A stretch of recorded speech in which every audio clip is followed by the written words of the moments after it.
Hey guys, welcome back to the channel. Quick disclaimer, this is not financial advice. Today I'm going to talk about 6 different stocks that includes Apple, Oracle, IONQ, ABSI, SNDK, and a cryptocurrency called KASPA. So I am Ghosty, and after navigating multiple market cycles, I have learned that logic and clear signals beat hype and narrative every time. On this channel, we skip the noise and go straight into the charts, data, and key factors that build my thesis. No fluff, no filler, just alpha.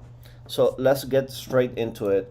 So I'm watching right now something really interesting in Apple because recently we had a big bounce, right?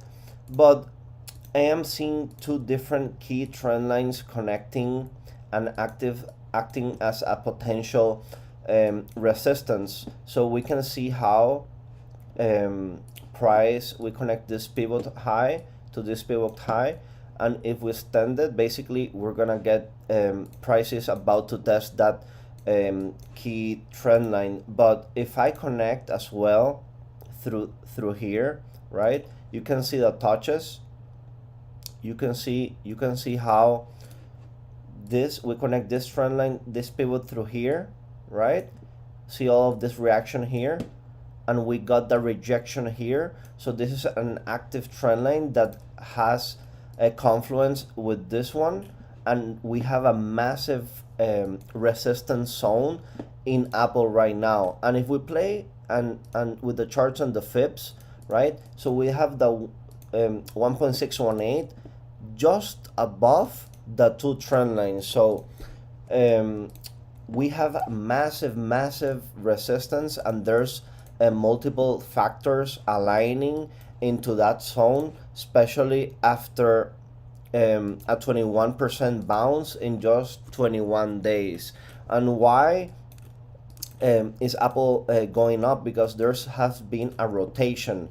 So basically, if we take a look at the SMH, right, while the SMH had a flush to the downside, basically there's money rotating into Apple at that time. So if we take a look and see, and we compared Apple versus the SMH, basically the pair chart, right now we can see Apple recently outperformed the SMH, but we're hitting here a key resistance level as the chart, and actually a gap over here that hasn't been filled. So I expect a reaction to the downside out of this level, meaning Apple should soon underperform semiconductors based on this chart pair analysis. So that would coincide as well with more potential downside and limited upside on Apple, and then I see a probability of a rejection from this area and limited upside. So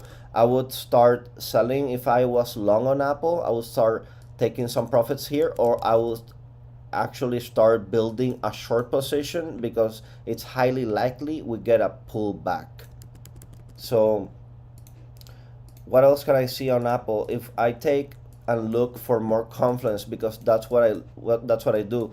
The idea is to get more factors aligning, supporting our thesis. So if we also take a look at the RSI, right? Last time RSI was at this high oversold, overbought level, excuse me. We were at 95, right? So we had an overbought RSI and we had a retrace in price. The same thing here, right? Sometimes, yeah, we can be overbought. We had here a small retrace, but in essence, this time around we had a big drop, right? So I really think this time around there's a high probability, because RSI is even above 80, it's 92. So there's another factor that's pointing out to more potential downside. Okay, so now let's move on and let's look up at Oracle. So in Oracle right now I see a potential buying opportunity, because as I show here on the chart, basically this key trend line, see how price reacts to the levels every time, and this horizontal support, and this increasing red volume. Basically, this could be potentially a short-term bottom. So I would be a buyer here. I'm a buyer at these levels, and I expect a bounce. I expect a short-term bounce at a minimum, because there's the sentiment on Oracle has been really pessimistic, especially because they have a massive debt load on the company. So, and we also had 64% pullback into this key support. Not only that, I mean, we can see if we go to a 3-day RSI, right? We're almost at the most oversold levels we have been on the 3-day time frame on Oracle. So because the RSI is at 23, is way below my settings are overbought, oversold becomes below 20. So there's another factor here, plus the sentiment, plus the technical factors that are telling me this is a high probability bounce. So now let's move quickly on IONQ. Yeah, so this is a quantum play. This is a beaten down name, and I found something interesting on the chart. So let's put this actually in logarithmic. So this company has a tendency, as you guys can see here, on having drops, having 67, 68 percentage drop until we find support, and then we got another rally. The same thing happened here. We got a 67% drop, and then we had a massive rally. The same thing here. We got a 67% drop, and then we got another rally. So right now we have only dropped 53% to the downside. So we could potentially have short-term bullish price action, because we had a gap here, right? We went below. There's another gap here, and there's support on the chart, as you guys can see here, how price always reacts to key levels. So yes, like we could go lower and then have a short-term bounce, but the ideal optimal place, in my opinion, to start accumulating will be if we get price going into this massive zone, because that zone will coincide with a 67% drop, the same 3 times we got in the past, plus we'll also have this support based on price action on the chart. So this would be the optimal buying zone on IONQ. But first, I would expect a little bit more downside potential, and then some bullish reaction out of this zone, and then potentially rolling over eventually. Let's see how that plays out. So now let's go and take a look at ABSI. So ABSI is an AI company that basically uses AI to discover new potential medicines. So as you guys can see, this stock had dropped in 2021 since its IPO price, and it basically went down 96% to the downside. So I totally faded this play. I was watching this one at the low. I was watching this one here, but I never bought. I never got in this position. So I totally faded this 200% rally or something like that. Let's see, yeah, 400% rally, totally faded.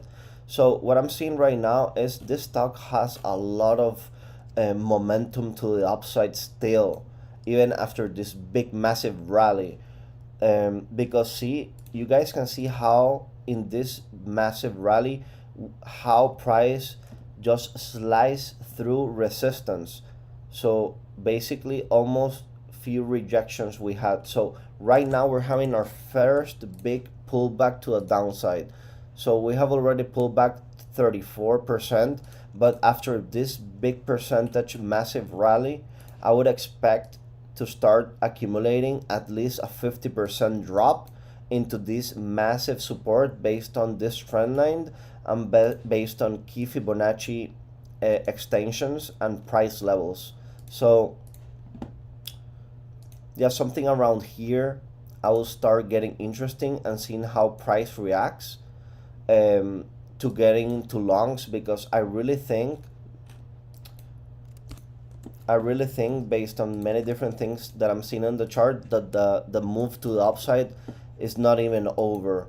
If we take a look at the monthly RSI, we're still not even on overbought conditions on a high time frame, right? If you would take a look at the 2-month, we're just basically retesting the 50 RSI. So how would I get and monetize this? Basically, I would expect, like I said, a bigger pullback and see, and probably this area. See, this was previous resistance. We reclaimed. Now this area is massive support. So I would expect price to drop in here before me getting interesting for a potential quick percent short-term bounce, which that's something I specialize in.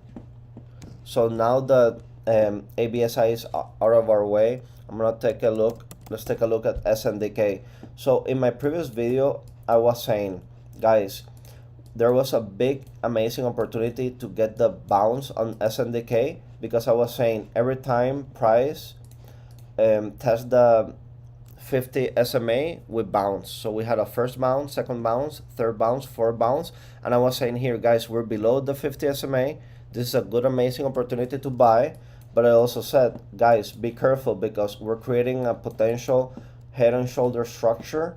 And I remember at that time in the video, which I'll do another video and share you guys the exact clip where I said, guys, but we have a key resistance here that if price rejects basically, and we create a shoulder, the shoulder and the head, we could roll over, and that's what happened. So I bought here, I made some money on the bounce, and then I had to get out once I see we were rejecting this key resistance on the chart. So now that we roll over, basically the mentality I have to capitalize on the coming moves is this. So there's different patterns, and I think in this in the SNDK, I think we already picked and reached euphoria, but we're gonna have these big volatile moves, and you guys can capitalize on quick swing trade positions to the downside or upside. So I have my levels drawn here, because even if a stock eventually is gonna head down here, just to give an example, we're not just gonna flush straight down there. We're gonna bounce, and they're gonna continue going down to a downside eventually. So the idea is to capture this moves to a downside, this moves to the upside, to the best of our abilities, knowing when to enter and how to scale into a position, not just enter in one go. So that's how you limit your risk. So I'm seeing these two areas as potential bounce zones. So if price has another let's say 17% pullback, I'll start accumulating, so we could get a potential short-term big percentage bounce to the upside.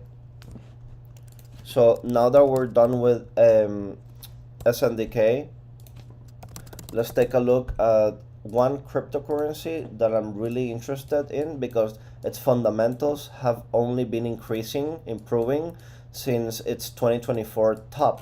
But I still think there's way more downside for this specific altcoin. So I think we're gonna have a 40%, 45% drop to a downside, and this would be an amazing accumulation zone, because I think, and I have made different videos talking about this on X, that this reminds me of the price action Solana had back in 2022. So Solana had a 96% drop to the downside, and then eventually we retested all-time highs. So as price was going down here in Solana, basically a network was getting utilized for meme activity over here. That's why we got a big massive rally. And what I see similarities to KASPA is that KASPA is improving their network so much that now basically developers can build DeFi applications, and that could pick up a lot of activity in the KASPA network, or NFTs or something like that. So I expect a eventual downside move here, and this would be an accumulation zone. So eventually we could potentially reach higher levels, just as Solana did.